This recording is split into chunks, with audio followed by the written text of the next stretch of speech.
Hello everybody, Cloud Green Hero here. Welcome back to another artifact video. Today I've got a constructed deck list for you. This is March of the Red Mist.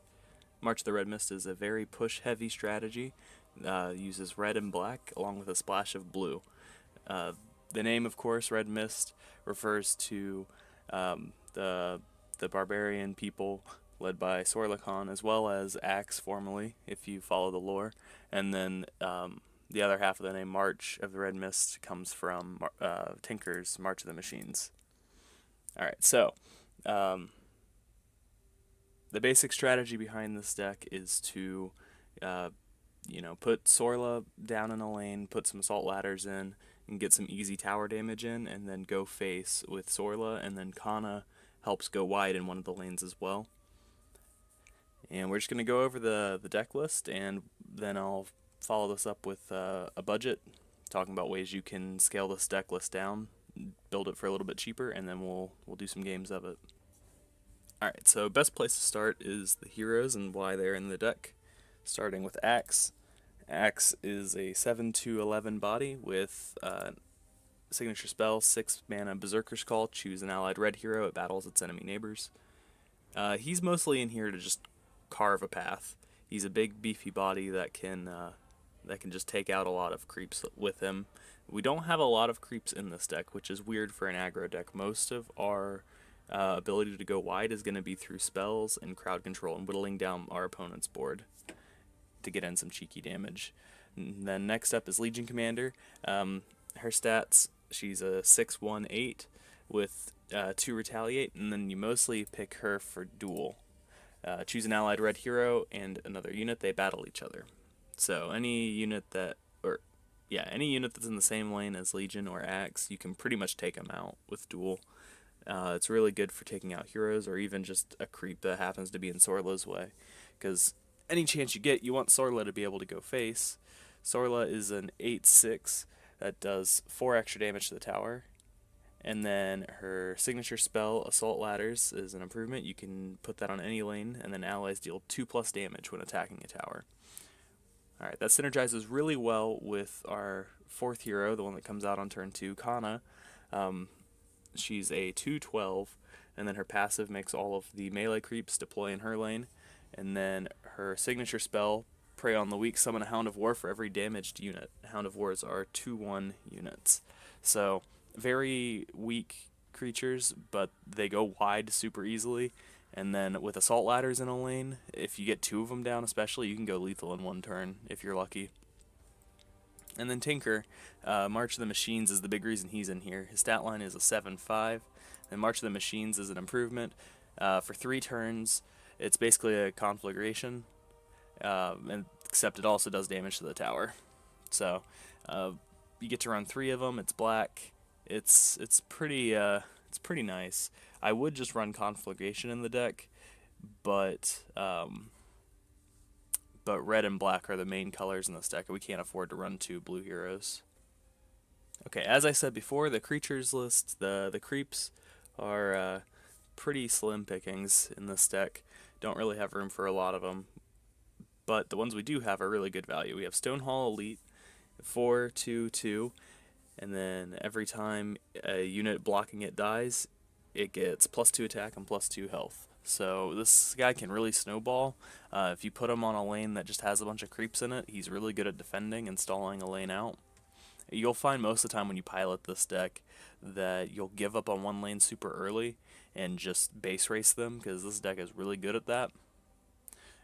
So Stonehall Elite is good for defense. He's also good for just slowly gaining control of a second lane somewhere. You usually won't put this down in the lane you're already winning, at least I don't, because you can usually clear out their creeps no problem without Stonehall Elite. Next up is a Gloaty Vandal. He's a 4/4 that deals 4 damage to the enemy tower. You would not believe how many times that 4 damage gives you just the amount of reach you need to end the game. Not to mention the 4/4 body.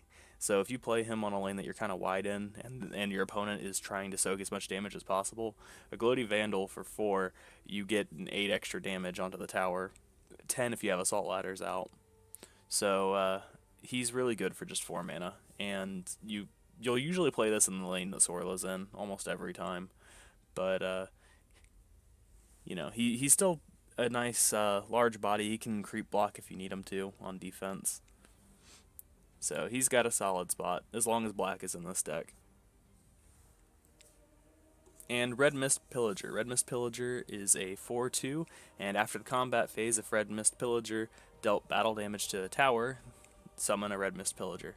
So this guy can snowball out of control. Red Mist Pillager, basically, I throw this down as soon as I've killed the enemy heroes. And then Red Mist Pillager gets to go face, you have two of them out. Then your opponent's put in a very tricky situation. They either have to commit more heroes to that lane on the deployment phase, or they basically just doom their tower to fall. And if they choose the second option, you'll usually go for an Ancient Victory, because if by the time they deploy a hero over there, you'll have sometimes 8 Red Mist Pillagers, and once they multiply, you can't take control of it. The only ways that these guys will get cleared out is through a Conflagration or a March of the Machines or something of that nature. So they're not indestructible. They have their weakness, but the times that it's worked out really well outweigh the times that they get countered. All right, now for the spells. Obviously, we've gone over the signature spells already, but first up, Smash Their Defenses. 3 mana, Condemn an Enemy Improvement, draw a card. I think this card is really good value, especially when the opponent is playing a lot of improvements.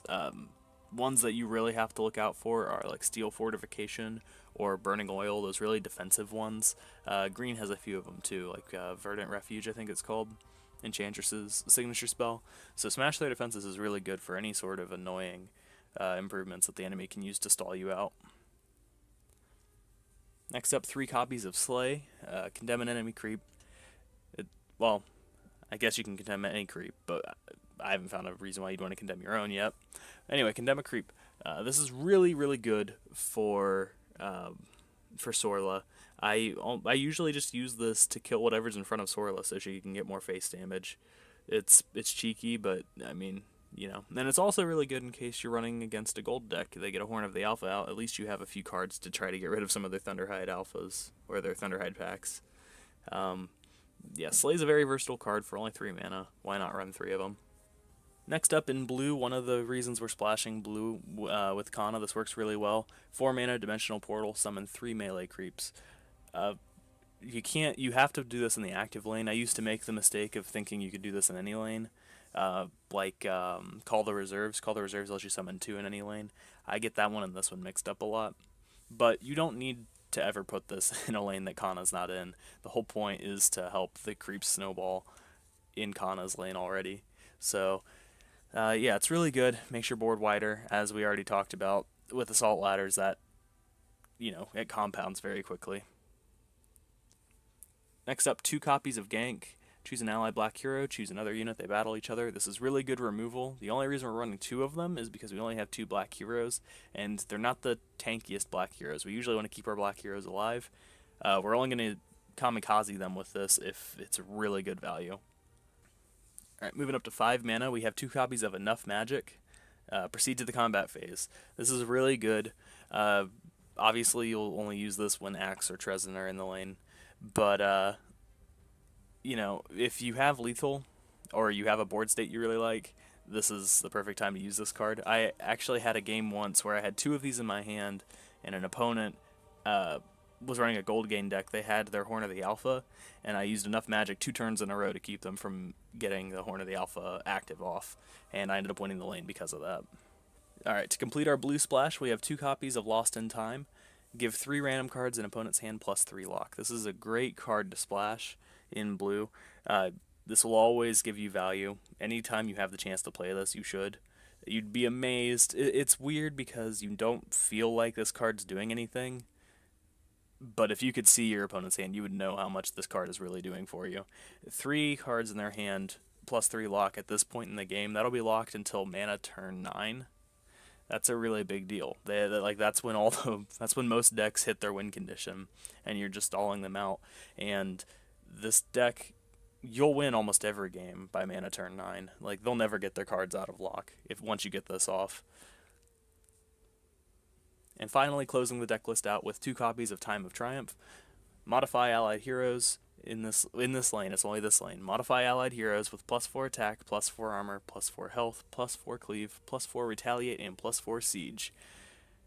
Alright, really awesome card. Makes your heroes really beefy and tanky, and just makes them hell to deal with.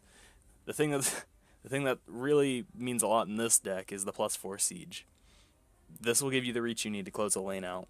I've also won a game where Axe was in a lane with a huge wide board, and I only had to get 2 more damage on the tower, so I just time a triumphed Axe. And they were playing PA. Luckily, they didn't have a coup de grace in hand, because that would have just lost me the game. But the +4 siege on Axe was enough to just push through their giant board, and I won the game that way. So this card's a really good closer. You usually want to use this on more than just one hero. I would recommend at least 3 if you can, but don't force it. There have been times where I've tried to put all my heroes in one lane to get max value out of Time of Triumph, and then I lose the other lanes because of it. So don't get greedy with this card. If using it on 2 heroes is perfectly fine. Usually Axe Sorla will be the ones that are sharing a lane when you use this. We're running 2 copies of Stonehall Cloak, 2 of Stonehall Pike, 3 Blink Daggers, and 2 Bracers of Sacrifice. Alright, so most of these cards you'll be familiar with, but I'm just going to go over them real quick. Stonehall Cloak, 5 gold, equipped hero has +4 health, modify equipped hero with +2 health after the combat phase. Stonehall Pike, 6 gold, +2 attack, modify with +1 attack after the combat phase. Alright, those are staples. Blink Dagger, equipped hero has +2 attack, active every other turn, move equipped hero to another lane. And then Bracers of Sacrifice, 8 gold, equipped hero has +2 armor, active every turn, deal 6 damage to equipped hero's enemy neighbors, and condemn equipped hero. So these are all really good cards in my opinion. I actually, if you've seen my Art of Finance video, I'll put a link in the description. I talk about how Bracers of Sacrifice is a really undervalued card right now. Yeah, I'm not going to rant and rave about it too much. I don't want the video to overlap a whole lot. We've got a lot to go through in this video. But these are all really solid item cards. You generate gold pretty quickly with a red-black deck of any kind. And my preference is to just buy a whole bunch of cheaper items rather than to try to save up for one expensive one. I feel like that's more consistent in my experience. And if you wanted to build this deck and you had none of the cards at all yet in hand, then to buy this deck off of the Steam Marketplace right now would be about $44. That's pretty pricey.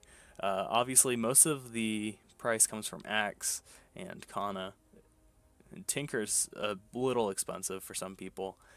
And then Time of Triumph is where most of the rest of that cost comes from. So let me put together a budget list real quick, and I'll show you how you can trim this down to a very manageable amount very quickly. So Axe, like I said, he's mostly in here for his big body.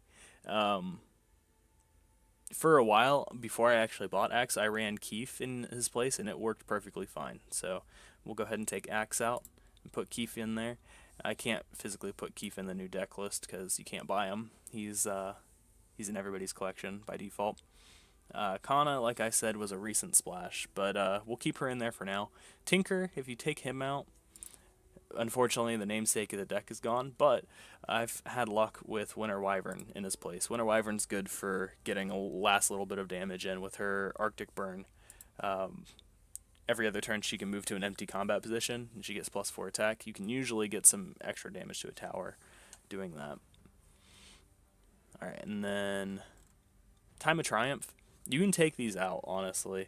They're really good, but if you don't have it in your budget to get these, you can try to just go face before you ever even get to 8 mana. So if you take both those out and replace them with something cheaper, I'd recommend getting more creeps so you're not playing as much of a stally game at that point. Something like Ogre Corpse Tosser is a good choice, actually. He gets you a good bit of reach, especially if you put him in the Kana lane. If they try to destroy all those creeps somehow, with Tower Barrage or something, Ogre Corpse Tosser will punish that. Alright, and then this already gets the deck list down to $15. If you need to get it cheaper than this, then Kana's your next thing to pull. At that point, you have to restructure the deck and get the blue stuff out of here. At that point, I'd recommend substituting Kana for any red hero, just about. It's personal preference. I've had Bristleback in here in the past. I found Bristleback to be a bit of a win more condition, meaning the games you win with Bristleback, you would have won anyway without Bristleback. You just win them harder because he snowballs. And then the games you lose, Bristleback doesn't seem to do much at all. He's very snowbally, and that's why he's I don't even want to say he's overrated because not a lot of people use him anymore, but it's just the idea that he's a strong hero. He is when you're already winning. He's not when you're losing. Pugna is another good choice if you want to put pressure on the tower. His Nether Ward, after opponent plays a spell, deal 3 damage to the enemy tower. Mazzy is a good choice. He's a bit defensive for a deck like this, but you can make it work. Centaur is another good choice, and I've ran Beastmaster before. Beastmaster can go a little bit wider with his loyal beasts, and then Primal Roar is good for getting a last little bit of damage, and you can get an opening on a tower to close a game out with Primal Roar. So let's go ahead and put Beastmaster in there. So if you look now, this deck list is just over $8, and you still get to keep 3 Blink Daggers and all of the core pieces of the deck once you take the blue stuff out and replace it with more red cards or black. You get some Assassin's Apprentices in there. Oops. And let's see, put some Hellbear Cripplers in there. Yeah, so we're at 808 for this deck list, and that's the budget version. So there's a lot of options, no matter where you're at with Steam funds. If you already have Artifact, I'm sure you have enough cards that you could sell on the marketplace to scrape together $8. So this is a very affordable deck if you want to play it like that. Alright, so I'm going to go ahead and take the original deck list I built and run it in the gauntlet, and we'll do a highlight reel of that. Alright, we're up against a green-blue deck. This should be a favorable matchup. Just as long as the first turn or so go our way, we should be able to close it before they can do anything. Okay, so they put an Ignite in this third lane, which means this is probably one that we're going to try to avoid, although I could smash the defenses. I'm going to go ahead and do that, get early value out of this card. I don't want to abandon this lane quite yet.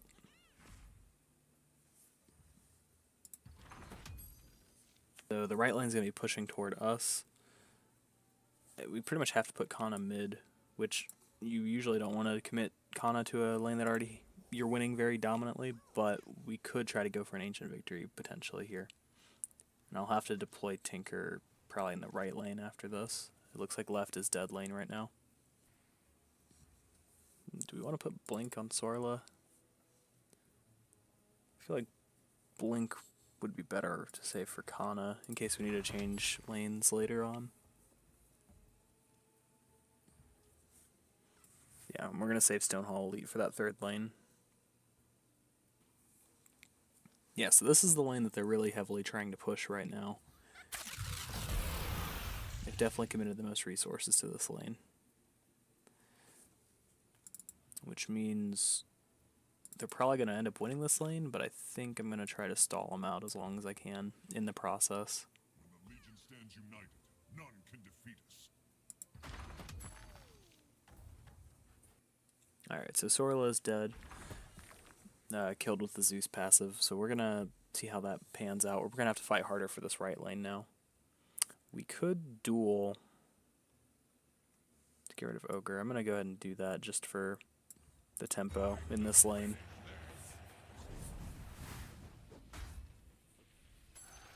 Make a fitting sacrifice to the dire. And then do I throw a Stonehall Pike down? Yeah, I'm going to put a Stonehall Pike on Axe, try to put a clock on for the Ancient, and we'll send Kana to the right lane now that we've got enough.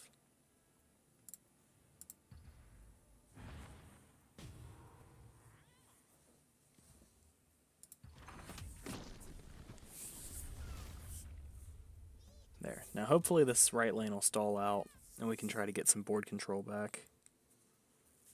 If not, I'll send Kana back mid again with that Blink Dagger.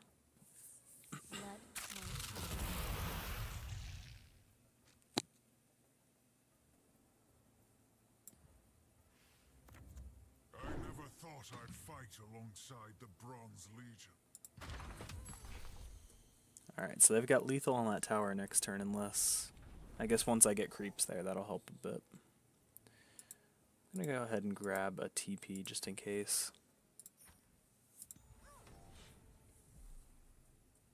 Some dimensional portal will be really helpful. We're gonna use that in that third lane, get the board more wide. That should block a lot of the damage.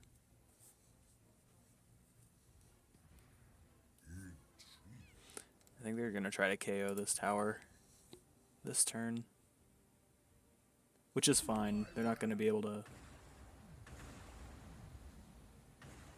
I took out a couple heroes there, I'm pretty sure. Yeah, it did. It's okay, we still got Kana over there. That's the one that matters.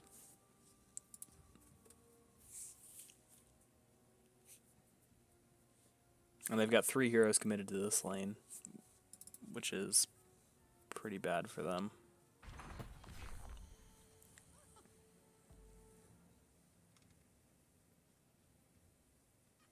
I'm going to commit a Stonehall Cloak to Axe as well. Just try to keep him alive as best as I can. The last thing I want is for him to get into the Thunder God's Wrath range. This is the will of the ancient. Alright, Dimensional Portal. Come and soothe the dire. I could use this.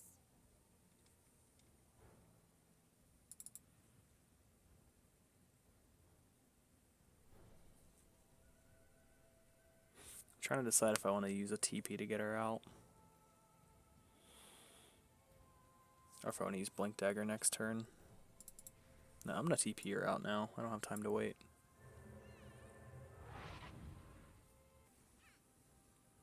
Alright, so now we're going to try to protect the left lane instead. Because that right lane kind of got out of control.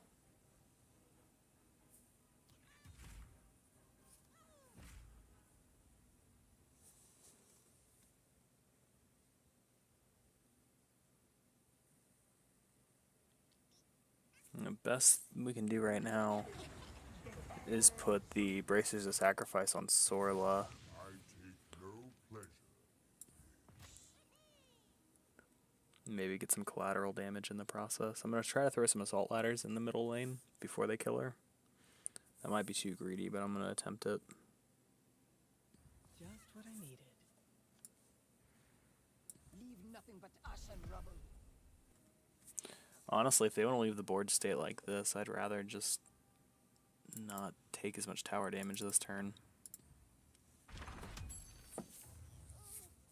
Yeah, that'll work for stalling. And I'll send Legion left and then Tinker mid. I'll throw Red Mist Pillager down. We stand with our Oglodi brother. We stand with our There. And we should have lethal next turn. I don't see a way that we don't. The only question is whether or not they'll be able to get lethal in this left lane before them. Do I commit both Tinker and Legion there next turn? Okay, yeah, I do. Kana's dead. I have to do that. That's fine. If Legion goes in the right spot, a Berserker's Call will be real nice. Well, that should still do the trick.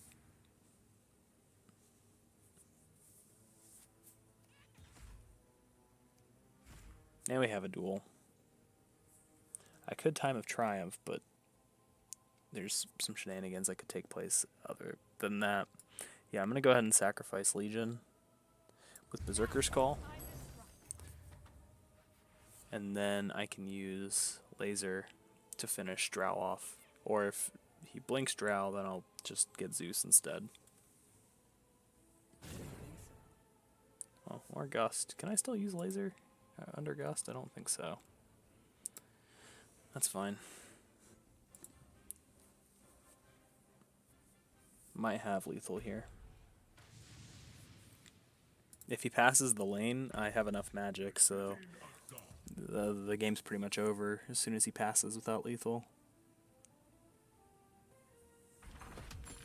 Yep, alright, that's game.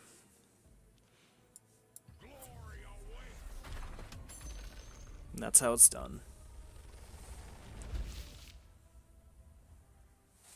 Yeah, like I said, the green-blue matchup, they're super efficient late game, but against this deck, they're not going to be able to get to late game, or by the time they get to late game, they're not going to have anything to cling on to. That'll do it for this first deck list. If you have any suggestions for other decks that you want me to build for this series, let me know in the comment section, and don't forget to like and subscribe. I've been the Clyde Green Hero, and I'll see you all next time.